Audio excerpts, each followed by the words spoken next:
Legenda ular Handoli, penjaga sungai abadi di Pulau Nias. Dahulu kala di tengah hutan lebat Pulau Nias, mengalir sebuah sungai tua yang disebut oleh orang-orang tua sebagai Le Nadula, sungai yang tak pernah kering.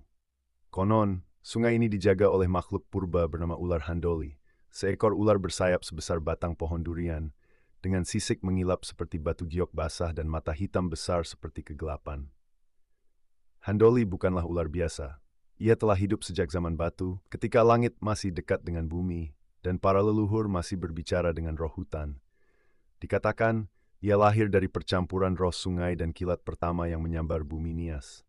Tubuhnya panjang seperti belut raksasa, namun bersayap seperti burung raksasa, memungkinkan ia melesat keluar dari air dan melayang di udara saat marah.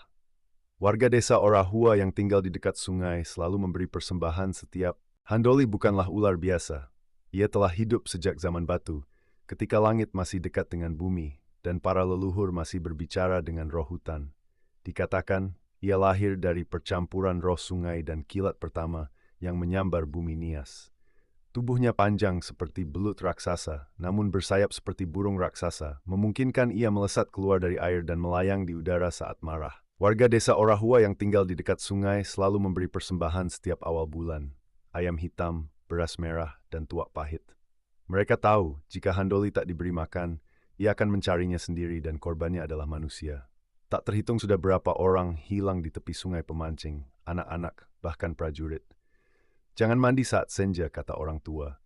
Itulah waktu Handoli bangun dan mencari bau daging segar.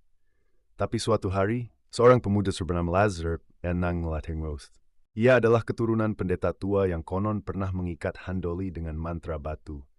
Lazaro tak percaya mitos. Dengan tombak di tangan, ia mendekati sungai saat senja. Air tampak tenang, tapi udara jadi berat.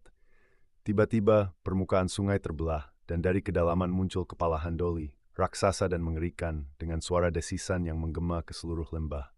Pertempuran pun pecah. Lazaro melompat, menancapkan tombaknya ke mata sang ular.